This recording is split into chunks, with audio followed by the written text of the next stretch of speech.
Perhaps you heard, the recording of the panel discussion on day one was lost.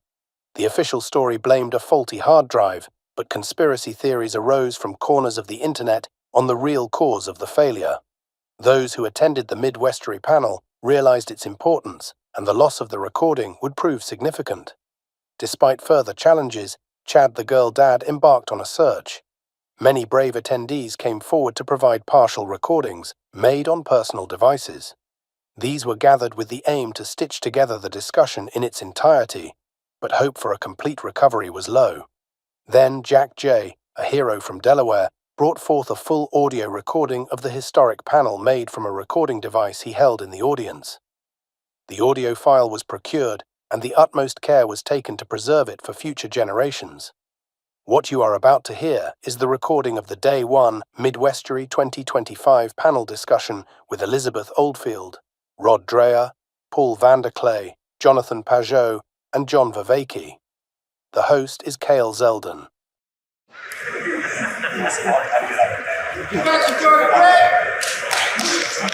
All right, so panel, this is purely reactionary. So you don't have to come up with anything except reacting to the question. All right, my first favorite question, I don't have an author, these have been submitted to me anonymously, so if you know, you know. Okay, we have heard several speakers refer to the meaning crisis. Could someone briefly explain what that is and how it developed?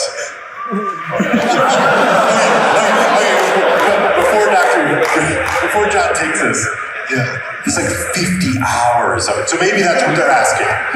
Is like, can we do a quickie?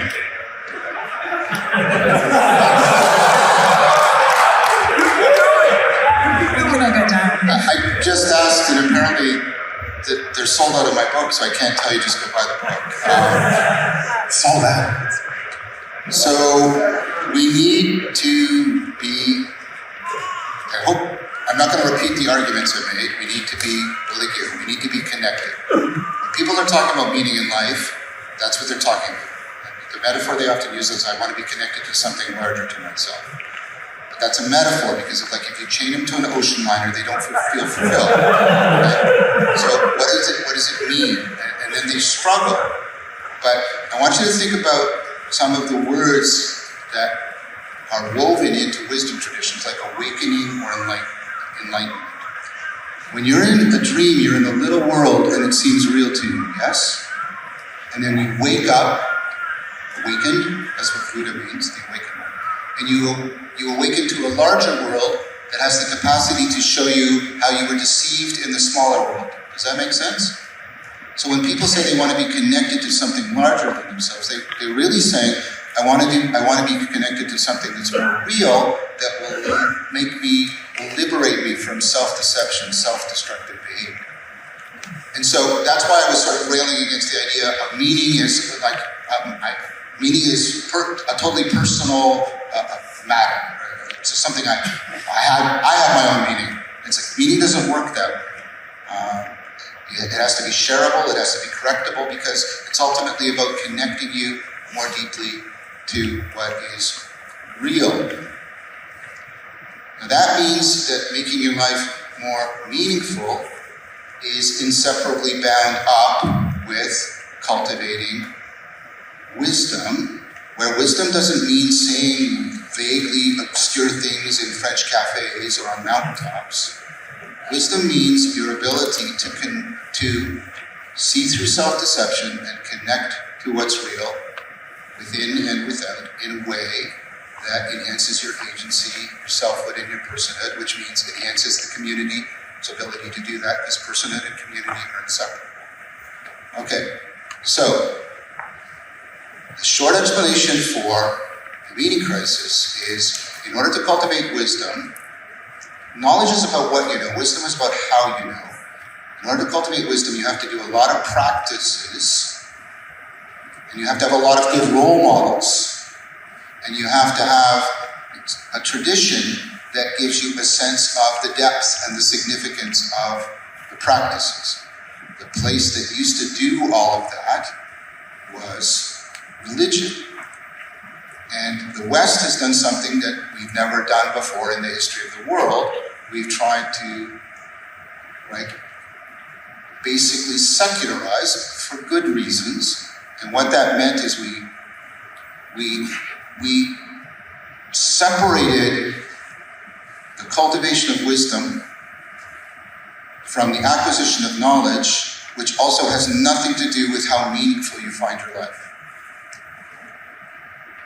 That means you're starving for connection, you're starving for, and I know you won't believe this, but you're starving for wisdom. No, I'm not. How many of you want to be less foolish? You're starving for wisdom, okay? If I were less foolish, it would ruin my brand. If I were less foolish, it would ruin my brand. So, for a bunch of historical reasons, we separated all those things, and you can see that in how the church about life, and the university, which was about knowledge, and the monastery, which was about wisdom, and they were all like this, and then they got separated and isolated. Answer me. Hold up your phone, you're all cyborgs, I think.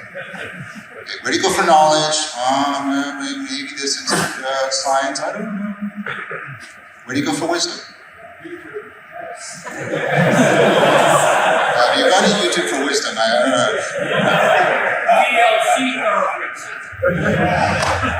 Yeah. So the point I'm making is, you can't cultivate wisdom without practice, community, tradition, and you can't cultivate meaning or the enhancement of meaning without cultivating wisdom. And our culture has abandoned that project. That's the meaning crisis. And sorry, that's probably not very convincing, but I'm trying to collapse 50 hours of argument, way more than 50, because I've been talking about this since 2019. So all the hours of video. So that's my best attempt. So, for the rest of the panel, just to stick on this point for a minute. Thank you, John. That was a good.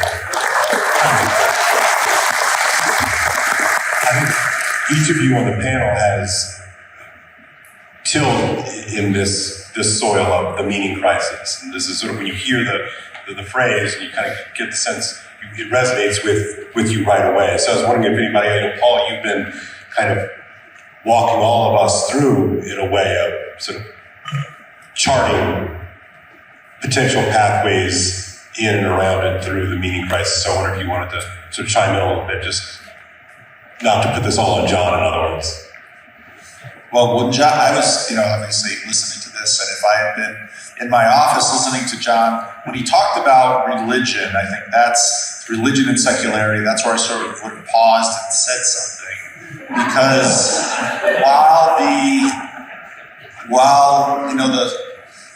we look at the legacy religions that we call them when you think of Christianity and its various elements, lots of other religious type things have developed within secularity. No, I know you don't. I'm not arguing with you here. And those have impacted the religions as well. And so, while for many people, if their legacy religion continued to function in a very deep, community-rich, wisdom-delivering way, you won't find as much meaning crisis in that person. But other religions that have been in some ways flattened, undermined, then you'll get more. And so it's a very sophisticated marbling within our culture. And many people are seeking wisdom in other kinds of things and finding some things. And so, and that's sort of where Jonathan's work fits into John's. Because when I look at what Jonathan does, Jonathan sort of takes religion and maps it out, colors it out, helps spread it around. But so much of this stuff is below the waterline. And so now we're just seeing a lot of dislocation of churches. We're calling it deconstruction, people dropping out. So it's kind of a mess. But yeah, so that's just a thought. Okay, well, this follows, so it's okay. Hey, Kale, can I just jump in real quick? Please, yeah. I remember back when I was in college and finding my way to Christianity, I encountered Kierkegaard. And his if anybody knows anything about Kierkegaard, it's probably his saying, truth is subjectivity. Now, you might think, I certainly did think he was saying that there's no such thing as objective truth. That's not what he's saying at all. He was a Christian. He believed there was objective truth. His point was about the way we know things. He said that the kind of truths for which one can live and die are truths that must be appropriated inwardly with passion. In other words, the things, to speak in a vulgar way, things that you know with your heart. Nobody lives and dies for scientific theorems or 2 + 2 = 4, but you do live and die for claims like, Jesus Christ was the Son of God, or, Muhammad was the prophet of God, etc. And it was a real challenge to me. It helped me finally open my mind in some ways to Christianity, because I had this idea that I just need to find the right argument that would make it make sense, logical sense, boom, I'd be in. But it's not. Your will is much more bound up in it. So people who say that they're searching for wisdom, they have to be humble enough to open themselves up to the possibility of change if they're going to find it. And it's not an easy thing to find wisdom, of course, but if you're looking for the right argument, find the right book that'll give you the right argument, it'll all make sense. It just doesn't happen that way. So this follows, does it say Trey? Trey. A philosopher once said, quote, "Is nihilism true, or do you just not have any friends?" Unquote. So, I pose the same question.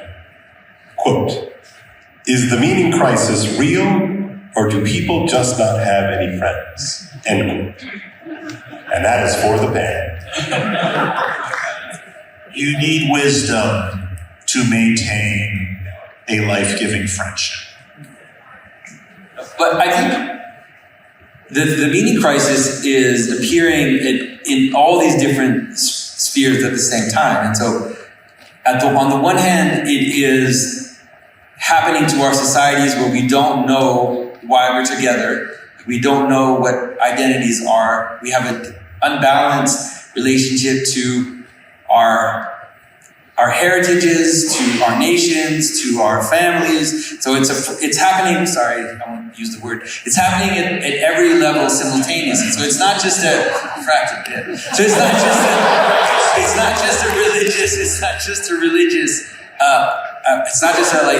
religious crisis. It's something that in some ways, as the connection, the kind of medieval synthesis, we could call it, where the world had a religious vision that was connected to the philosophy of the world, and then the society was a reflecting of all of that. So there was this kind of synthetic societal structure. As that broke apart for all kinds of reasons, some that are philosophical, some that are scientific, one of the things that happened is that the scientific discoveries at the surface looked like they contradicted the religious revelation. And so you have this breakdown where things are kind of pulling apart from each other, and you can't frame the world with the ancient way of thinking anymore, and this new way of thinking doesn't offer you a connection to the deeper meanings. And so it's all of these things that are kind of happening simultaneously. And so, the meaning crisis is absolutely real, whether you call it that or not, however you want to call it. It's happening at every level. And it's true that it does lead to people struggling to have friends, because what are we doing together? Why are we together? What's the thing that unites us? We don't even know how to think about these questions anymore. We don't know how to formulate them. And so it's happening simultaneously. But at the same time, we kind of reached, I would say, during COVID and maybe a little bit before, we kind of reached, seems to me, like peak meaning crisis, where things became so fragmented and so crazy that a lot of people are waking up from the meaning crisis, to use John's terms, and are noticing that, no, actually we need to come back and reintegrate things together. And so it's a wild time. It's like a time of all kinds of possibilities. It's a time where people who usually don't talk to each other end up talking to each other, where things that usually don't meet together are starting to meet again. So there's this moment, it's like a laboratory. There's things that are boiling and things that are crashing together. And so it's exciting. It's dangerous because some people are worshiping AI and there's UFOs and there's psychedelics and there's Christianity returning and people becoming Orthodox and becoming Catholic so it's all of this is going on. And so it's actually I think it's one of the most exciting times that we could live in. It's going to be hard, but it's what can come out of it it can be very beautiful. And I think all of you who are here have a little glimpse of that beauty, even in this conference. So, first of all, that was great. Another way of thinking about the meaning crisis, and I've talked to Kieran McCameron about this, is his name for it is the trust apocalypse. So, really well done research survey. Trust in everything is going down. It's not just trust in religion, it's trust in every single institution. It's trust in other people. The number of close, trustworthy friends people have is reliably declining by decades. So saying, well, you just don't have any friends, it's like, well, but why is it getting increasingly difficult? Well, because the thing you need for friendship is trust. And I was trying to make the argument in my talk that there's deep connections between trust and a recognition of shared, mutually correctable meaning. And so trying to say, well, you just need to have more friends is to, okay, so I need to trust people. Then what do I need? Well, I need more shared, correctable meaning. And what does that look like in our society? And the answer is we don't know, because since Kant, especially, we've been glorifying autonomy. We are autonomous. I'm authentic. I'm true to my true self. It's autonomous. And the problem is meaning is not autonomous. It can't be. It doesn't work that way. And so I want to push back on the question. I think there's cruelty in the question, which people want friends. And the meaning crisis is one of the things that's actually thwarting them at having more friends. And if you're fortunate to have more friends, don't lord it over the situation. I'm sorry, I'm a little bit pissed at this. Because it's really, really hard. I have to deal on a regular basis with people who are getting crushed by loneliness. I'm watching my own son struggle. My son Jason, who's one of the best people I know in my life, struggle to form friendships and he's a good man. Be a little bit more, whoever said that, be a little bit more aware of why friendship is so hard today. I wonder. In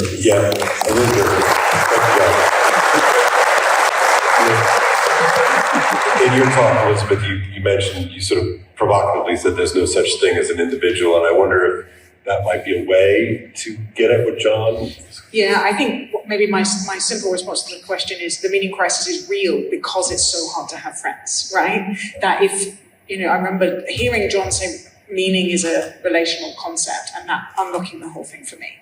That when we have this false anthropology of isolated, self-actualizing, self-optimizing, rational acting individuals in the world, we deracinate ourselves from the sources of wisdom, which I believe is God primarily, and then each other, And so this, the individualizing tendencies of our culture is what's making it so hard to know who we are, to know where we've come from, to know where we're going, to locate ourselves in a story. So I think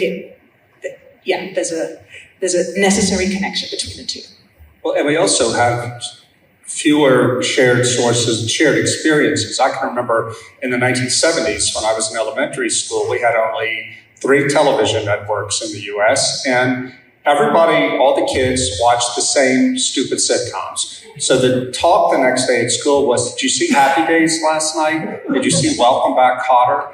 And these were, whatever else they were shared experiences that allowed us to form communities. And I can remember at that same time, I grew up out in rural Louisiana in the country. Every weekend, all of the adults, our parents, would come together at somebody's house for a barbecue, a crawfish boil, fish fries, something like that. The kids would play, would stay till very late then, and that was every weekend. You only did it because that's what you did. People didn't stop and think, do I have a better option? You just did it. When I became an adult and all of us kids grew up, moved off to work or college or jobs, whatever, I would go home to visit my parents in the 90s, and they weren't doing this anymore. None of the parents were. They all had satellite dishes, and they would sit at home, and they weren't really enjoying it, but it was enough of a sort of a vaccine against community. Because why get out of a chair and go somewhere and do something when there's just enough going on television to keep you anesthetized? And you got out of the habit of practicing community. And now, I mean, God only knows what happens with the internet. I know myself that there are times when somebody is having a party tonight, well, I can watch what's on YouTube, and before you know it, the evening's gone, and I've wasted it. But I guess when we start thinking about our social lives for ourselves as individuals who have time to kill, and the idea of living becomes avoiding boredom, that's when community starts to die. And I think when you think that you have a choice, I could go out tonight, I could go to the barbecue, or I could stay home. Yeah, we all have that choice. We always did. But again, when it was just expected that we're part of this community, of course you're going to go to the fish fry, even if you don't really feel like it, because that's what we do. Once these things became things you thought about, then they began to die, I think, because you began to think about what's good for me tonight? What would make me less bored? And it's always less risky to sit at home watching the internet, doing something on the internet, than it is to go mix it up with people. Sarah Steiner Brano, who I quoted earlier, calls this social atrophy. There's a really interesting research around the actual shrinking of the brain when we spend more time alone, and I think beginning to reframe this stuff as a muscle. You know, when we're thinking about taking care of ourselves, we're trying to get good food, trying to move our bodies, we need to see people regularly, like putting it on the list of things that we need to maintain our humanness and our bodily health, because social atrophy is a vicious cycle. The less time you spend with people, the more difficult it is to spend time with people, the more easy it is to feel a bit paranoid and a bit worried that you've said the wrong thing. You know, the instances of social anxiety go up, and then it's really hard to get out of that. And I think that, you know, the muscles of the people at the crawfish boil for tolerating how annoying other people are were really strong. But if you don't have the scaffolding for it and you don't see it as something that, if you don't maintain it, you will lose it, then we get into these kind of situations. So I'm finding that kind of framing quite helpful. Well, and I think people are just generally less tolerant of others. Like a few years ago when I was living in Baton Rouge, I was having beers with some of my buddies, all of us Christians. They were all Catholics. I'm Orthodox, professional, like early middle-aged guys. And we all realized that all of us had made a deliberate decision not to go to dinner parties unless we knew everybody there was conservative. Now, it was not because we didn't want to hang out with people who didn't think like us. It was because all of us had had the very unpleasant experience of being at a social gathering where there was one or more crusading liberals who, upon finding out that we were conservative, didn't share all their views, made a point of making a scene, you know, and attacking us. And that's just something that never happened when I was growing up. You know, you had liberals and conservatives, but people had a sense that politics is not, it's not an ultimate thing. You know, it's secondary. But now, all it takes is one or two people who are willing to blow up a social situation to make a political point to scare people off, you know? And none of us were happy to be that. We liked talking to different people. But a couple of the guys were in public office, and they could have a straight comment that somebody at a social scene would have put on Twitter could have taken them down, and it just wasn't worth the risk. And I think that has to be something new, the way people have become so brittle and so easily angered and have found a way to destroy other people through social media. That has been a real turnoff to making friends.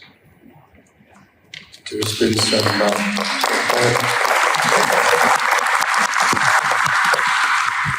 recent research, Pew Research, So for a very long time, people's religious orientation was predictive of their political orientation. It's predictive. It doesn't mean it's, but chances are, if you were religious this way, you would orient that way. So, and it's now flipped. Political orientation is determining religious orientation in the United States, which is really kind of crazy. There's also a lot of research on people who, even though churches can sometimes skew along political lines, people who actually attend church, the polarization softens. Because even if a church is 70% red and 30% blue or vice versa, because they are actually going to church and spending time focusing on something that they have in common, and then there will be religious talks or maybe or political talk, maybe it's a little avoided. Religious people who actually actively attend church regularly are less polarized than those who have given up church and are worshiping at the altar of sect. Yeah, and to the atrophy point, I think that Elizabeth is talking about. John, I wonder, it just occurred to me as I'm listening to you all talk, we talk about the meaning crisis, but, and I'm not being cute, like you talk about awakening from the meaning crisis. And is there a corollary or flip side of sleeping through the meaning crisis? Yeah, I don't think that's cute. I think that's good. So there's been a mistake, which I've repeatedly tried to correct and even did some videos, very poor sound quality with Chris to try and address misconception. People think that what the meaning crisis means is everybody's suffering from angst or nihilism or depression. Those factors are in existence, but you have to understand that a lot of the stuff we're talking about, it all keeps coming back to meaning. And the meaning crisis is that this is deeply in question for us. So you have to look at, there's not just reactive symptoms like suicide. The age of suicide is dropping, and there's suicide even where there's significant affluence and and things like that, or mental health issues are getting bad, or loneliness is increasing, or trust is declining massively. You also have to look at where a lot of people sort of hitting on it. People do a lot of avoidance strategies, right? And of course they do that like they do with everything else. Instead of facing, and so there's people that are suffering because they cannot help but face it. And then there's people who are trying to not face it, and so there's tremendous avoidance strategies. And those avoidance strategies usually mean trying to find some surrogacy, something that would act as a replacement for that sense of meaning. And so we've watched our culture go through, the MCU, the Marvel comic universe, and its rise and fall, and people were religiously invested in this. Like, if you want to find, people aren't very religious this day, go online and see what happens when somebody does a Star Wars movie that they don't like.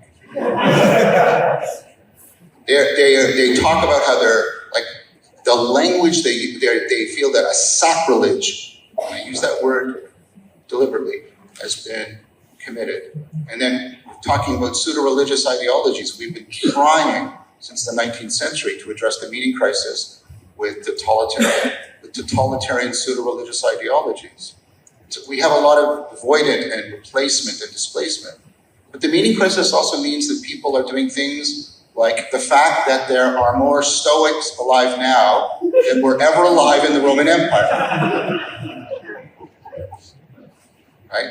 So the pursuit of ancient philosophies, where philosophy was a way of life and not an academic enterprise, that's also a symptom of the meaning crisis. You have to look at a broad, like, there's people who are merely reacting, there's people who are avoidant, and there are people who are seeking to respond to the meaning. And the best way to explain all of them is because the issue of meaning is seriously in question for us. So that's great. All right, well, I think we can go on to our next question then. All right, this is from Jacob Credo. And this is the question. How did Jordan Peterson almost single-handedly destroy New Atheism? Trademark.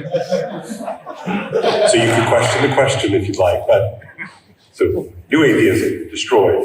How so? And what did Jordan have to do with it? This has got to be equal. Okay, so I know, but I have to say that when I heard Jordan Peterson the first time in 2015, I had exactly that intuition, which is that the way that Jordan was talking about religious ideas and the way that he was able to in my language, talk about symbolic structures, but was way better at connecting it to the world than I was at the time. I thought, I really did think that this would destroy New Atheism. Because I mean, obviously as a Christian who'd been thinking about these religious structures all my life, I always thought New Atheism was thin and stupid.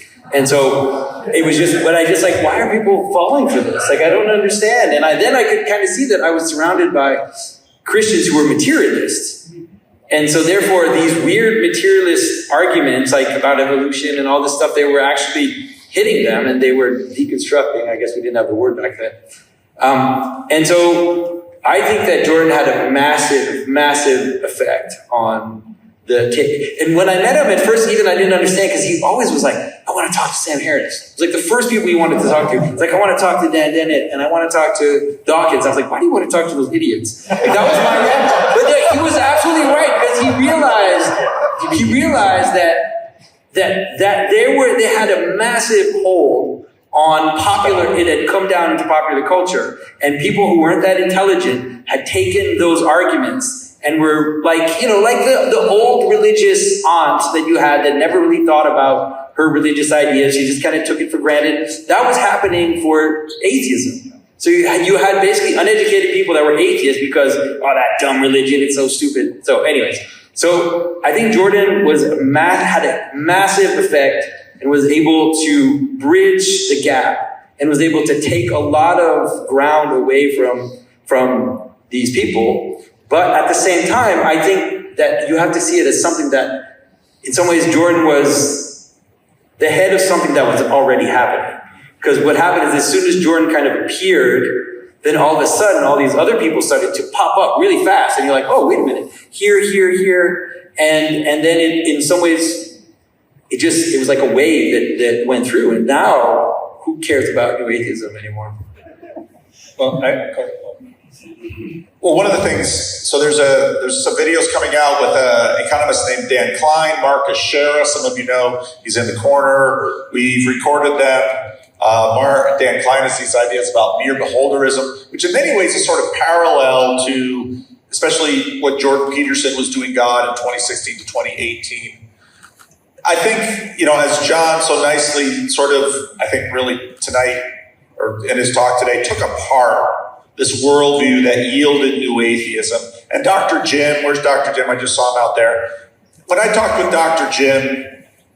Jim made a really important insight to me. He said, New Atheism in a lot of ways was a sign of a last gasp. Yeah.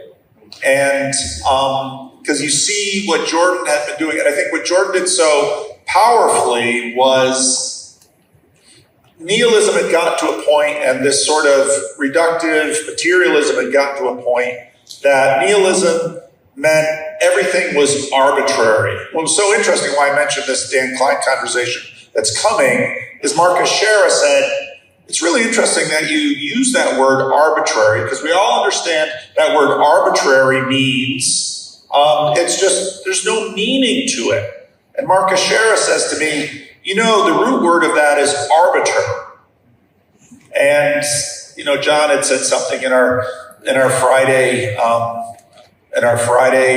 estuary, pre-Midwestuary thing about sort of the implicit assumptions of atheism in these dichotomies. And what Jordan did was gave people a compelling image that, this is why it was so parallel to Jonathan, there's structure, there's patterns, that these patterns that we've seen throughout history that can be evident in religion and fairy tales and stories, these are built into the world, into creation, they're not arbitrary, or maybe they are because, Dan Klein and Jordan, especially in those early years, was like, even if ontologically you don't believe in whatever it is you think a God is, it's not, you'd say it again and again and again.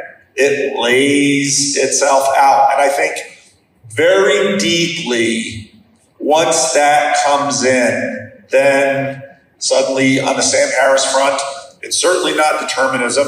On the Brett Weinstein front, you can't just undo your robot programming. On the woke front, these things, everything isn't just a social construct. There is structure. And Jordan, I think, displayed that so vividly in such a compelling way that light bulbs went on. And then once people began to see structure, they were like, tell me more. And yeah, but what's weird is that the arguments were already there. It's not like David Bentley Hart wrote Beauty of the Infinite, 2002, 2003? He demolished New Atheism with one book. But it was so high that it didn't land. It couldn't land in the culture, and people couldn't assimilate it because it was very difficult. It was just very philosophical. Jordan had this way of talking to people, like straight to people. So what you're saying, it was Pinocchio. The Pinocchio story. Yeah. The thing that puzzles me is that Jordan did this to New Atheism without becoming a believer himself. And I wonder, I don't know Jordan well at all, but I wonder why he hasn't been able to cross that barrier, even though he's not an atheist. But any thoughts, any ideas? And Justin Brierley, my friend, the surprising, Reverb. People imagine, and these are Protestants, so I'll speak for Protestants here. Protestants imagine that if you can get someone to believe in God, then what? Because most of human history, people have had the gods or a god. If you read Plato in the Greek, you'll find God in the plural and God in the singular. That doesn't mean that suddenly if they believe in God, they're going to go forward at the Billy Graham crusade. It's not that simple. So, and I think Jordan, in many ways, in the Sam Harris, those of you who've watched my videos know this, I immediately saw in the Sam Harris, Jordan Peterson conversation. Jordan Peterson, when finally asked at the end of that first thing in Vancouver, said, well, what God do you believe in? And he opens his laptop, and he believes in a God of the structure of the universe, just like nearly everyone in the world has believed for as long as we have recorded history. Now, and then, well, why isn't he a Christian? Many people throughout history never been Christians, but they believe in all of these kinds of things. So that's why when people get so excited about God is coming back, I'm thinking, it's really kind of been a pause that really just a small segment of society hasn't believed. Almost everybody has believed, but it's still kind of a mess. So,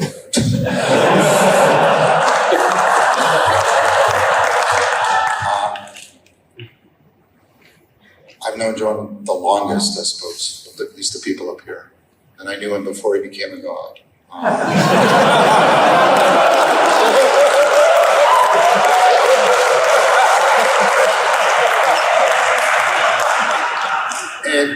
And I consider Jordan a friend. Jordan's a difficult friend. but I still consider him a friend. So Jordan's book is called Maps of Meaning. The reason why look, there's a movement on called liberal, it has nothing to do with political liberalism. Liberal naturalism. It's basically like we've got to give up, only the bottom level is real because we can't account for the four M's. Mind and morality and math and meaning. Right? And so Jordan talked about maps of meaning. He wasn't talking about theories of meaning. He had a theory about how can we reorient to meaning so that we can find our way. The new atheist had nothing to compete that. Couldn't compete with that at all. So he outflanked them completely. And then he exemplified it with tremendous personal courage. Right? I have a lot of criticisms of my friend Jordan, and I will make them to his face, and I have. And he's actually apologized to me for some things too. So, like, contrary to what some people think about him, he will listen. He will. He will. But that courage was also something that they weren't seeing in the new atheists. They were seeing smugness. And they were seeing a kind of hypocrisy, right? Because, Jordan talks about myth, and I want to get to Ron answering you too, Ron, because I think that's Ron, what you have to say is excellent. I think it's an important point, although I agree with what Paul said. But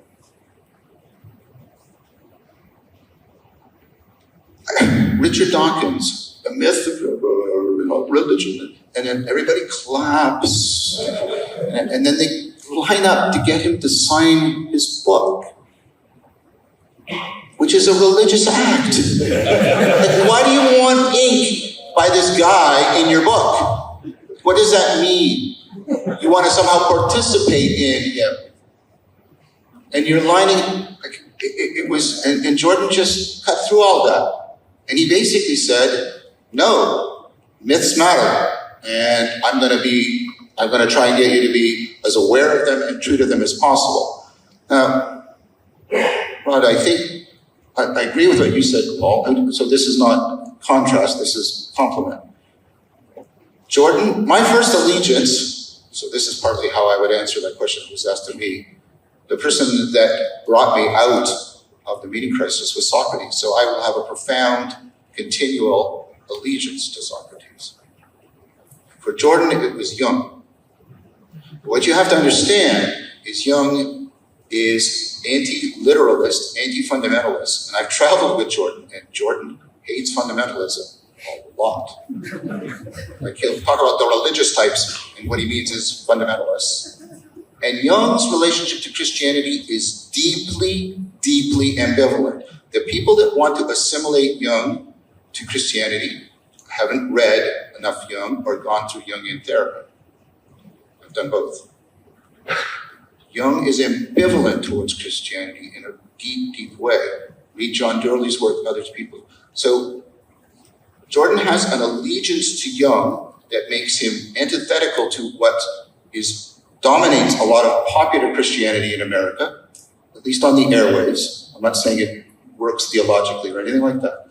And he also has a deep loyalty to Jung, and he inherits from Jung an ambivalence towards Christianity. And so, like, I'm trying to get us all, myself included, to be more charitable. It looks like, piss or get off the pot, right? But that's not fair to him, because I feel for Jordan, because I feel like he's in an impossible project. He wants a Christianity that he can reconcile with Jung, and I don't know if that's possible. I'm sort of struck.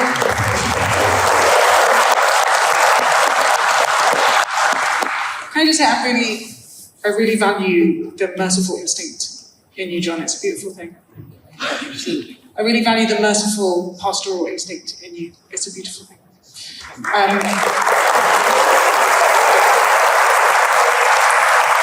I will take that as a compliment. 100. Why? Okay, so I've been trying to frame this question, and bear in mind that I actually don't know very much about Jordan Peterson. I have listened to very little, I have read very little, and I think probably that's just the default vibes that what passes on the internet makes me have a hunch that he might not like or respect me if he met me. And that's, all the stuff I was talking about earlier, right? That's homophily, that's, It's just, I'm not drawn. A lot of women feel this, not all women, but I'm not drawn, and that doesn't mean I hate him, it just means I haven't consumed a lot of stuff. So this is not a question in reaction to that about Jordan Peterson. What it is about the other highly educated intellectual men in my life, who I have many. I love them. I have very, very dear male friends, many of whom started New Atheist, then became Stoics, then did a bunch of psychedelics. So we're social creatures. And many of them who are now part of this uptick in interest in Christianity, right? And I'm the safe Christian that people can come talk to Jesus about, which I love. It's a ministry I enjoy very much. But I have watched many of those beautiful, thoughtful, highly educated men sit on the pot for 10 years.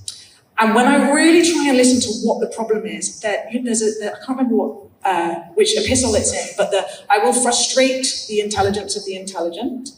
That sense in which, we're talking about the scripts about self, but if your self-identity is really about your intelligence, if your self-identity is that there is no problem or question in the universe that you cannot apply your intelligence to and unlock it, then getting on your knees and surrendering that part of yourself, saying, I don't understand and I never will. And I have to kneel, right? I have to surrender the desire for control and mastery and strength, all of which are in some ways really good and healthy and beautiful parts of the archetype of maleness in society, right? Those are things that men are taught to value, and that there are healthy and unhealthy versions of them. But I see in my dear, dear male friends, the surrender, particularly of the but if I could just figure it out, it feels like existential threat to them and stops them. And I pray hard for them. So I just wonder whether you see that dynamic in people around you or as part of what's going on. And the question about Jordan just made me think about that.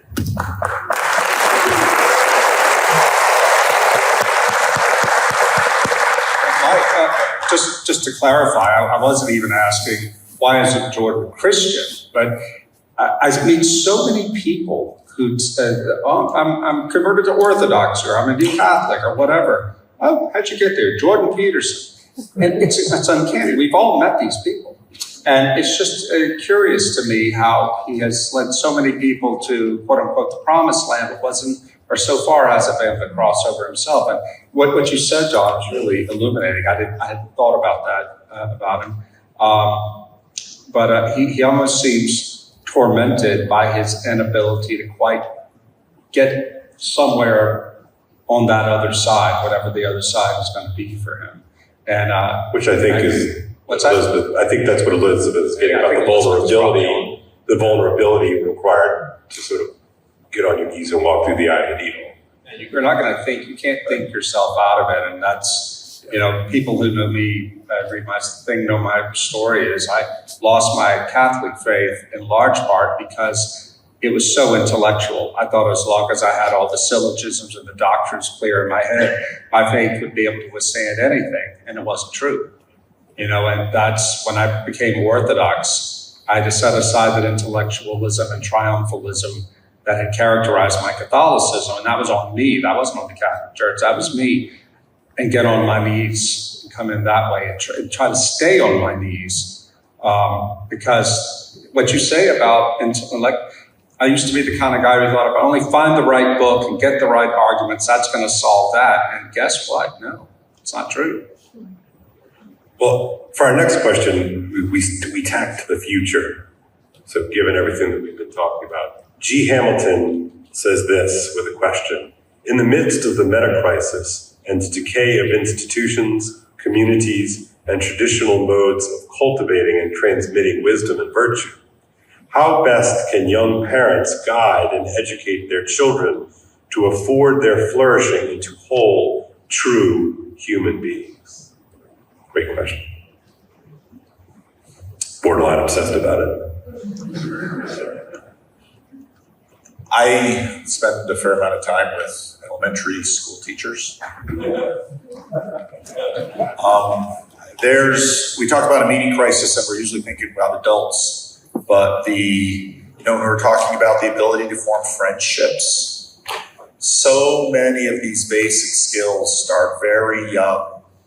And Rod talked about adults in Louisiana basically getting their community time cannibalized by the television set and the satellite disc. I think we're going to see in the next few years a realization that the same thing is happening with very small children with iPads and cell phones that busy, harried parents are putting in front of their children, and their children are losing a lot of, we look at children between, 0 and 5 and think, well, what do they do? I mean, talk to John Vervaeke, all the stuff he talks about, all those building blocks they're learning in that period.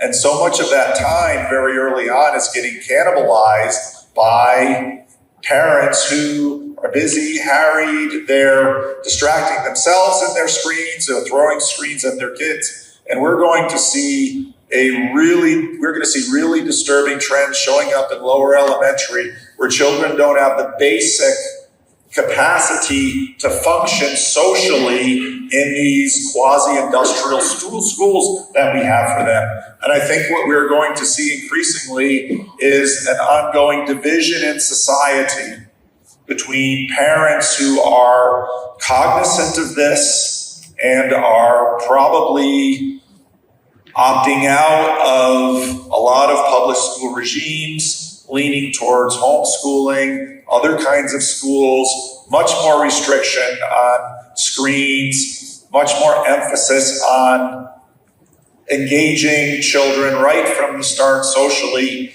even though you can't take a test well, you probably could, but most people don't, between 0 and 5 about that basic capacity to interact with another human being.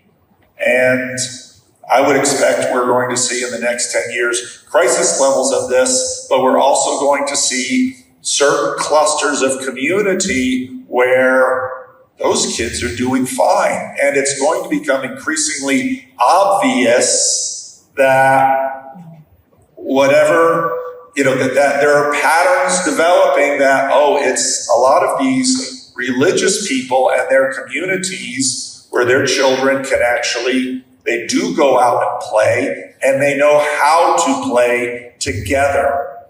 And I think this is going to become a very big deal in the next decade. This is the Benedict option, what you're talking about.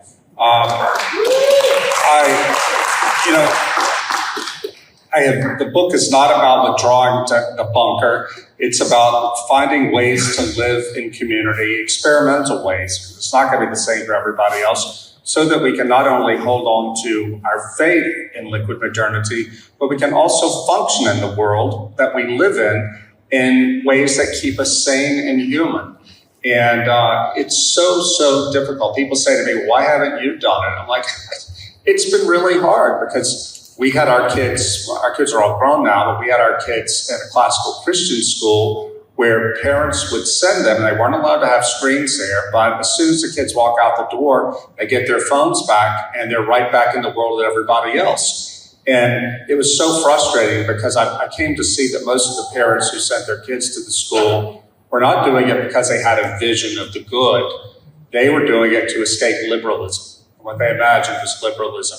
But it's so difficult to find parents who see things the same way you do and are willing to make the sacrifice. The first sacrifice being willing to be thought of as weird, for the sake of a higher set of standards, for the sake of your children's moral and social and mental health.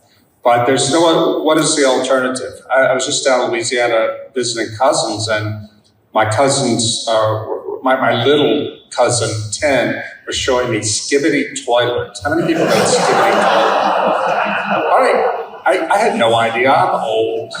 I live in Budapest. And they're like, it's brain rot. And that's what they actually call it, brain rot. And his mom was like, isn't that crazy? can you believe what these kids are doing? Like, but you give them the screen.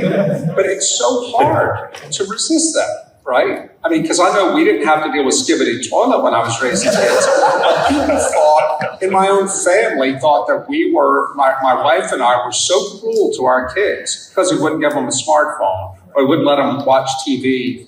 And the first thing these people are going to have to do is be willing to be weird. But man, it would have been so much easier for my wife and me if we had had anybody else around us who agreed. And the churches, the ones I've been involved with, don't want to have anything to do with it. They want to keep religion as just talking about morality, personal morality, be kind, do this, do that. But this is real life. It's a form of spiritual and psychological hygiene to talk about the way technology interacts and deforms our capacity not only to be religiously faithful, but to be basically human. And the churches have got to get involved.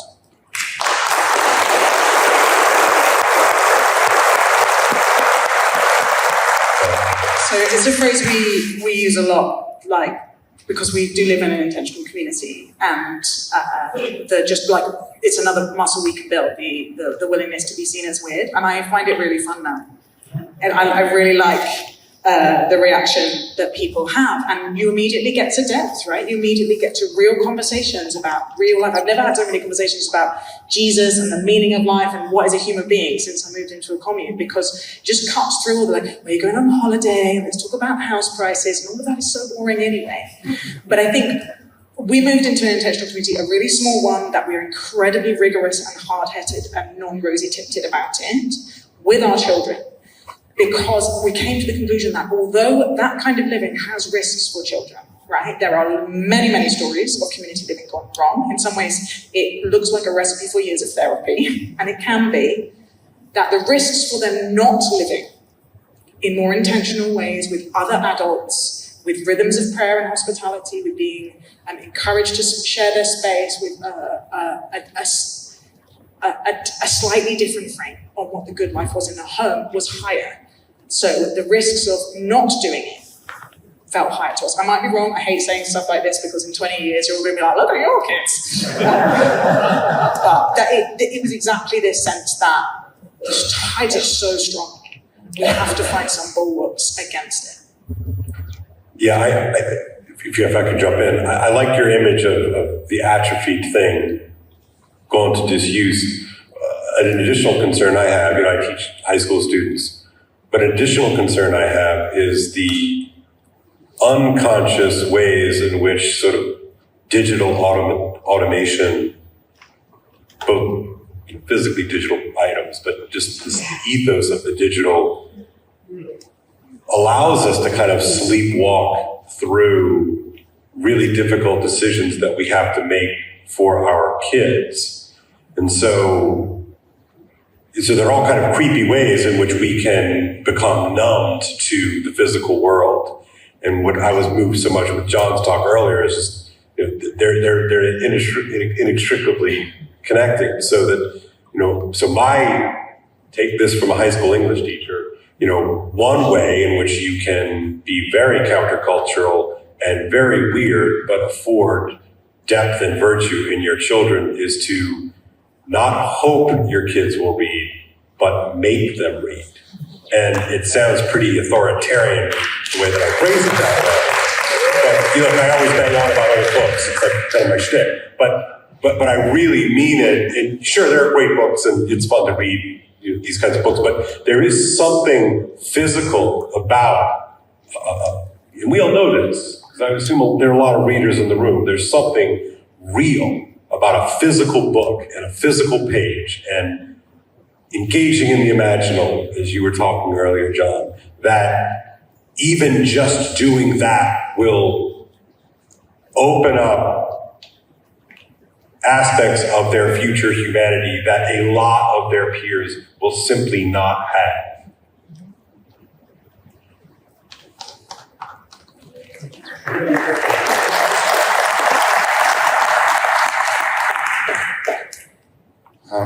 So I agree with all of this, but I'm going to say something I've been warning about this for quite a while. I remember a long time when I was still doing, I was first online and I was doing the Q&As, and Paul made a comment, and I'm still doing it for my office in U of T. And I said, AI is coming, and it's going to make an impact on the meaning crisis in religion beyond anything you're imagining. And what are you going to do? And Paul wrote, he said, the whole room went silent. He said, the whole room went silent. Look, we have a culture that drives us to vacillate between boredom and burnout. And people feel trapped. And they have a double-bind relationship with technology. I work with a company that's trying to change this, which is they know they're losing themselves in their technology, but if they don't keep up with it, they're missing out. And they'll fall behind. This is what Rosa calls frenetic stability. We have to keep putting more and more effort in, not to get better, but just so we don't fall behind. And thank you for mentioning Rosa. Really, that was great.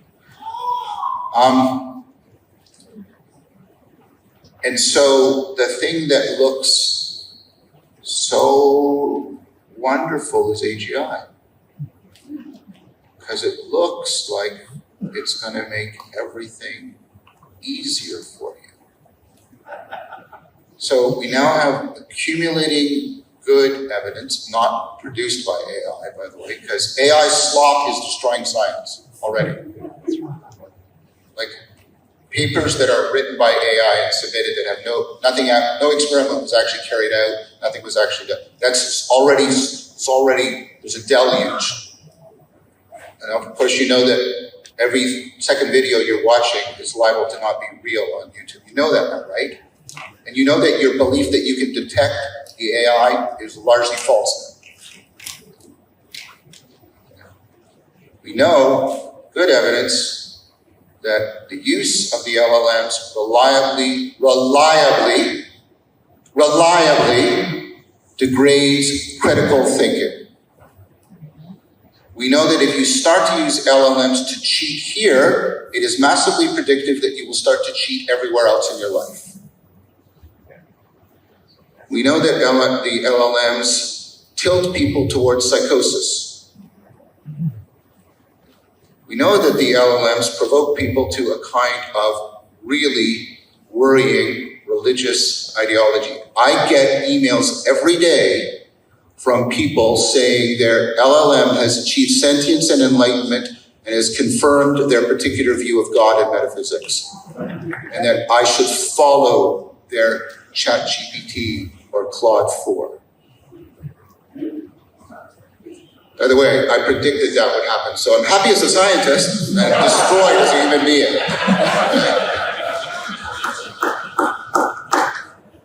So I study this stuff very, very deeply. And Elizabeth, when she said, I'm being weird, I refuse to use any LLMs.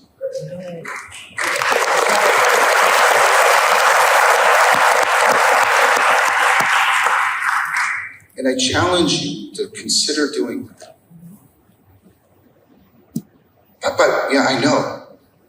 And I probably understand better than most people in this room how they work, and I study them. But I won't use them. I won't use them. So one piece of very concrete advice backed by a lot of good evidence, because they're basically toxic for you, even though they seem to be so sycophantically helpful to you. If you're a parent, don't use LLMs. Don't model that to your kids. Don't use LLMs. And I know a lot of people, don't. Try it. You want something that's a challenge, because if you want real advice, it's going to be challenging. Don't do it. But I know. But remember, that's what they promised you about the internet and social media. And did it come true? No. Remember when we were told the internet would increase democracy? Remember when we were told that? Well, I'm old enough.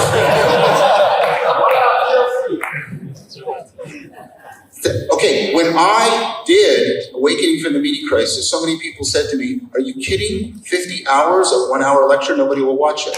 I did Awakening from the Meaning Crisis as a revolutionary countercultural act to show that the medium that was dedicated to making people impulsive morons could be transformed into making them reflective philosophers.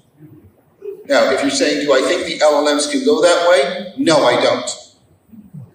Because there's too much in the machinery of how they work that is parasitic on creating a parody of relevance realization without actually making it present in the device you're interacting with. And so people can massively project and bullshit on these things. And that's why it's so dangerous. That's why it's so dangerous. And I have friends that are like, no, you've got wise AI. I believe in wise AI. But I don't, by the way, the LLMs are not going to take us to AGI. So I do believe in wise AI. But I don't think that has anything to do with the fact that we're promoting in a massive way LLMs.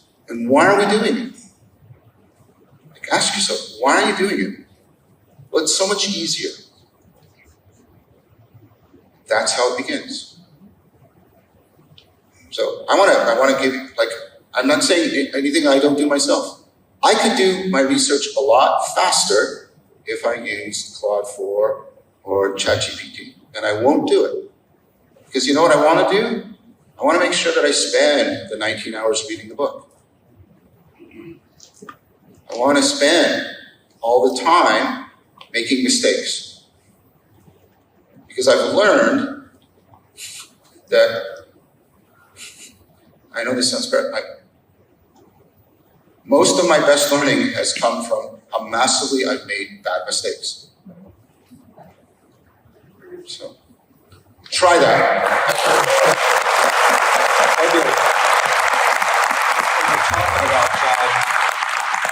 What you're talking about brings to mind the totalitarianism that Aldous Huxley spoke of in Brave New World.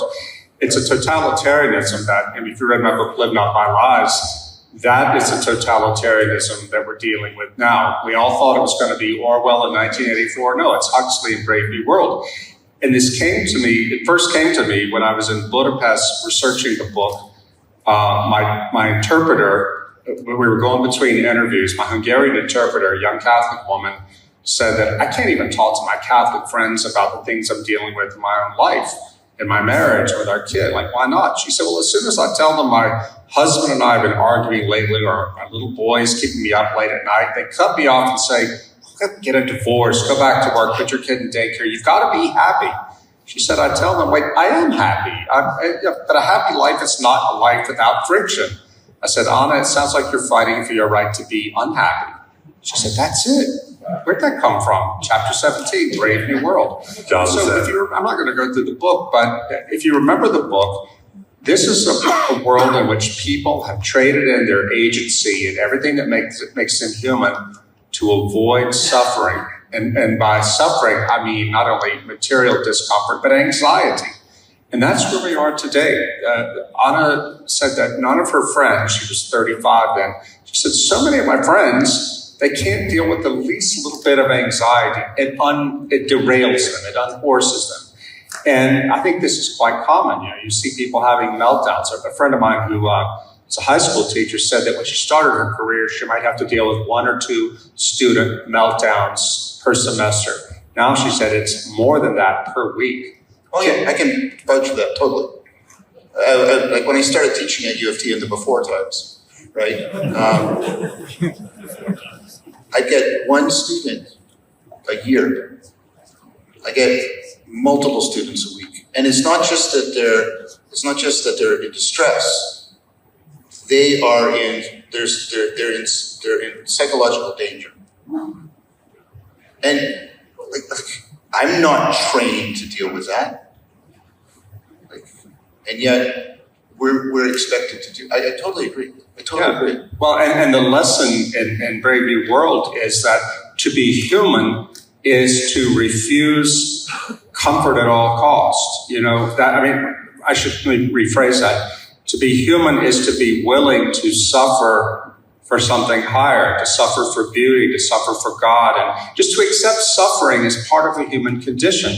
And if you're willing to go to any lengths to make things easier, then you'll surrender your humanity to the LLMs eventually, because it makes life easier. And you'll be reduced to not being able to think or to handle any reality, which in a way, that might be what some people want from us, want to turn us into. All right. If I could, we have one more question. Got the high sign from Mr. Sam here, but this one is submitted to us from Matthew P. This is it. What is the spirit we are participating in a fellowship around? What is the spirit we are participating in a fellowship around? Around what spirit are we fellowshipping? Yeah, around what spirit are we fellowshipping?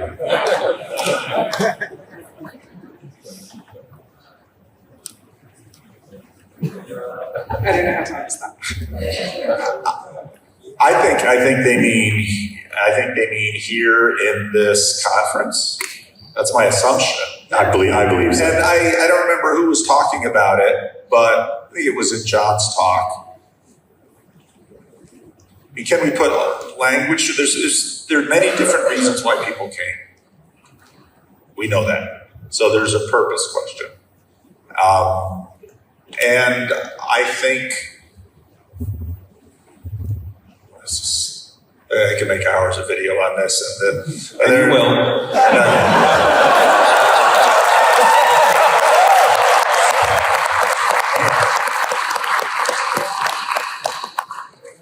There's a lot of different reasons people came here, but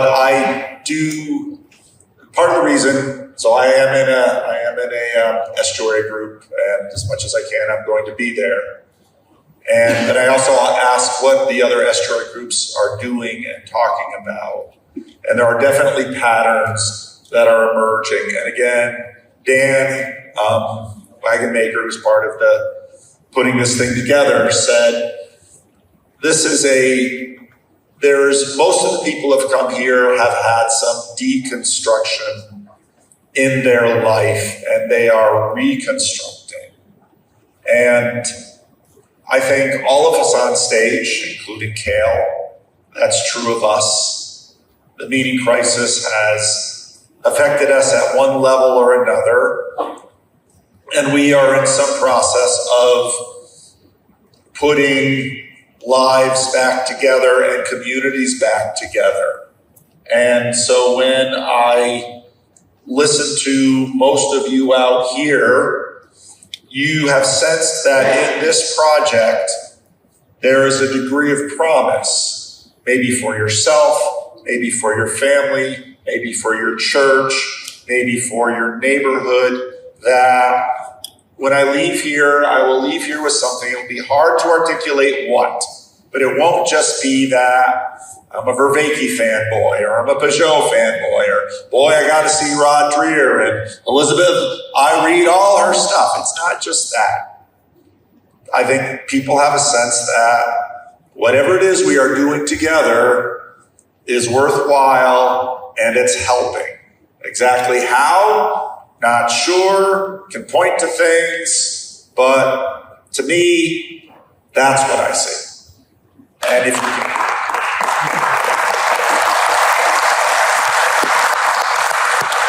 So, I mean, if you want to know what, let's say, type of spirit you're under, the first thing you do is you look at the name of the thing that you're participating in. So, 2 names. This little corner of the internet, and then second name, estuary. So, clearly, those two names are referring to the fact that this is not a central community. This is not a church. You don't form a complete body like a family or like a company or a team. You know, it is a marginal in-between place where, as Paul said, you're relearning the skills, reconnecting with people in order to go back to your actual real life communities and be able to participate in them more fully or more entrenched. And so I think that's the best way to understand what it is, because you wouldn't have names like that if it was more. And it's not, this is neither a criticism or a celebration. It's just you can recognize what something is. And in some ways it's great, because if it was more than that, maybe it'd be a cult, right? Right? Exactly. And if it was like less than that, then maybe it would just be kind of an information conference. And it's neither of those extremes. It's something in between. And so I think it's the best way to recognize the spirit you're under is to look at what's actually there. So.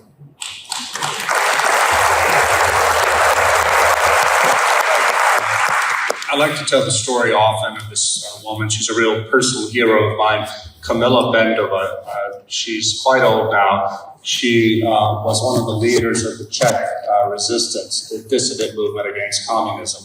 Her husband went to prison for 4 years for it, but she was kind of the den mother. They met at the Benda family apartment. Václav Havel was there. All the top leaders were there.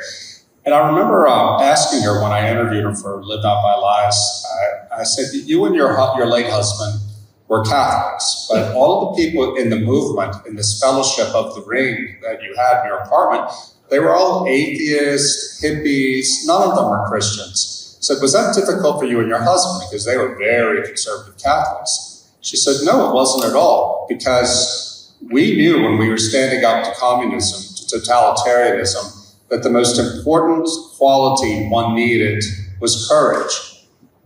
She said, Rod, you mustn't think that our fellow Catholics had that courage. Almost all of them kept their heads down. They didn't want trouble. My husband and I felt as Christians and just as human beings, we couldn't do that. We had to stand up. And if we were going to stand up, we needed a community to stand with. And we found it in Havel and all these hippies and atheists. And she went on to explain that. And we knew that if we got taken to jail, they would look after our kids and would raise them to understand the world they were in. And they knew they could trust us too. And I found that really interesting. And I think I tell the story now because I think it might apply to what's going on here. This is my first time at any estuary event. And I've noticed that these rooms are full of people who don't all have the same religious faith or any religious faith at all, maybe not the same political convictions. But what seems to unite folks is asking the same kinds of questions. And you can look to somebody who may not share your faith or anything else, but you can say, you too, you've seen this too.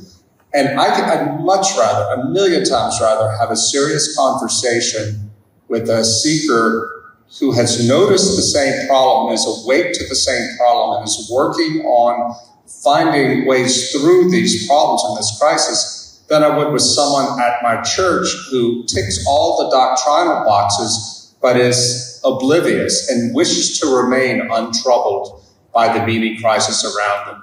And so that's the spirit I find here as a newbie, is a spirit of people who are awake. Dare I say it? Woke. Steal back the word. Or Vanderbilt. That's probably an actual last name. I'm not done. Yeah, okay.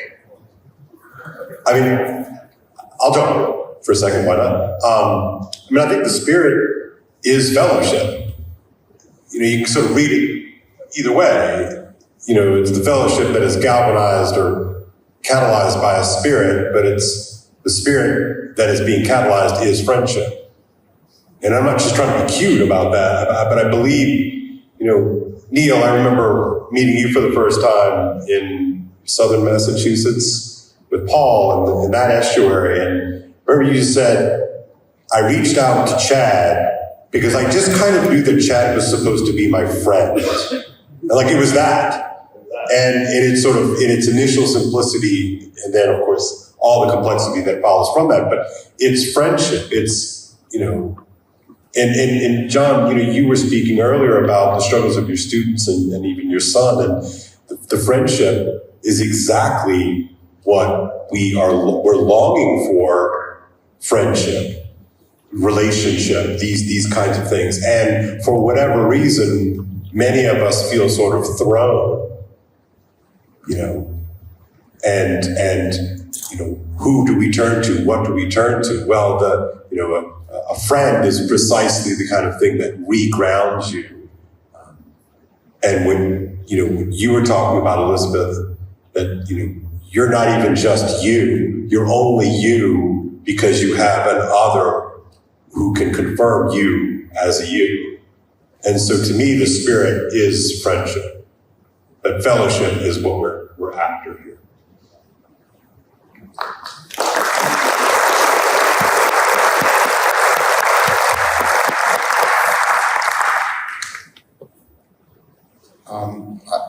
I like all the answers, so I don't know if I have much to add.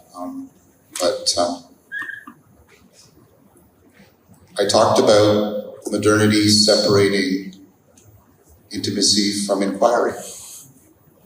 You're putting them back together. That's what I see the spirit being here. Intimacy and inquiry back together. You're a counter-modernist movement. You're not postmodern, but you're counter-modernist because you're saying, no, we're going to put intimacy and inquiry back together and see where that takes us. It doesn't mean we're all going to agree, but we're going to keep intimacy and inquiry together. And that's very countercultural.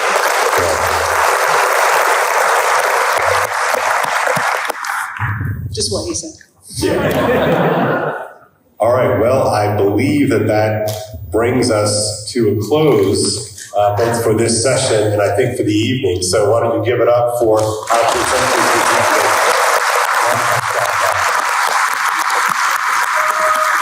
What a day.